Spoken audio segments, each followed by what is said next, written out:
Hey guys, what's up? As you can see in the title today, I'm going to be talking about the 7 steps to achieving true success by Rory Vaden.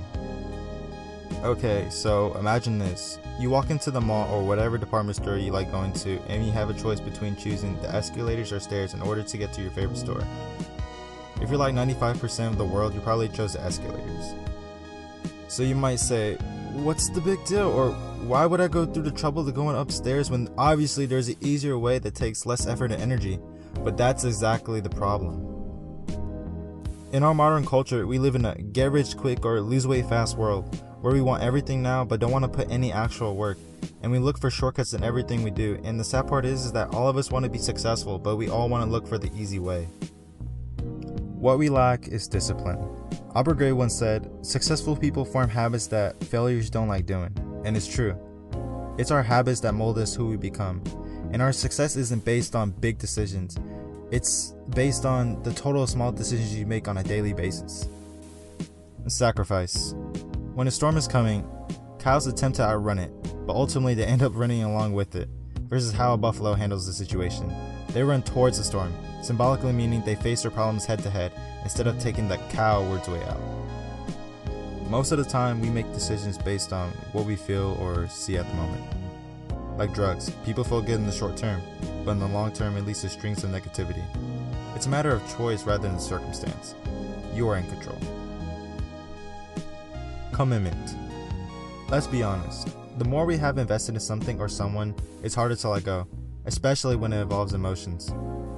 When we come into a situation puzzled or on the edge, we have to throw out the word should, or the phrase should I, and take action and ask ourselves, how will I? You'll be surprised how much more your mind can accomplish.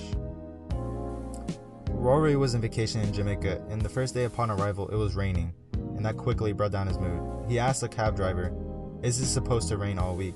And he replies, "We don't have rain here, we only have liquid sunshine," with a smile. Now imagine that, a cab driver in a third world country with an attitude so uplifting, and that brought him to perspective. Focus. If you lay a piece of paper on asphalt on a hot summer day, nothing will happen.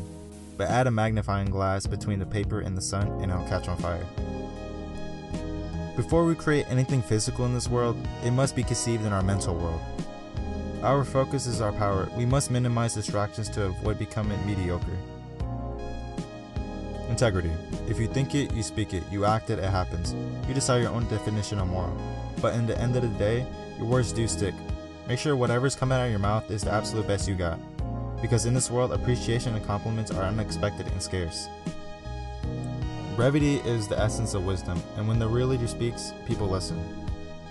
Being that leader, you must understand to have people take action with you, you need to help them recognize that it's in their best interest for whatever it is. And in true integrity, you'll make sacrifices when no one's looking. You'll do what must be done in the darkness in order to reap your goals and dreams, and it'll be brought to light. Schedule. There was a philosophy teacher who was giving a lecture. Long story short, he had a glass jar and he filled it with rocks, and he asked if the jar was full. And the students replied, yes. Then he grabs pebbles and fills up the empty spaces and asks the same question. They replied, yes. Then pours sand inside, yet again the same question, and the students, for certain this time, they say yes. And then grabs a pitcher of water and tips it off to the rim. The jar represents your life. You have all the time you need. Just the creativity and initiative is needed to plan your life according to your goals. Faith. Motivational speaker Eric Chester had 2 student volunteers. One student held a tape measure while the other one was told to walk 80 feet. Eric explained how average lifespan of a human being is about 80 years. Since there's 12 inches in a foot and 12 months in a year, and each inch would be a month.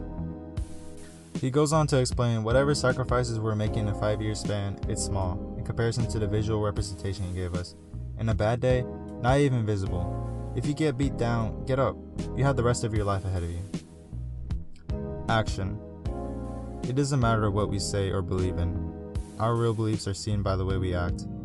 Remember the gym how it looked like after New Year's? Now do you remember how it looked like a couple months later? So what's holding you back? Is it fear? Entitlement? Perfectionism?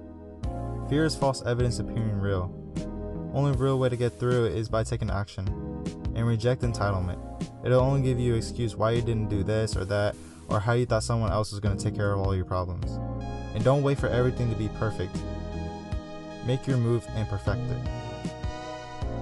Success is never owned, it's only rented. Discipline is lifelong, but ultimately creates freedom. And for most of us, it's not a matter of skill, but a matter of will.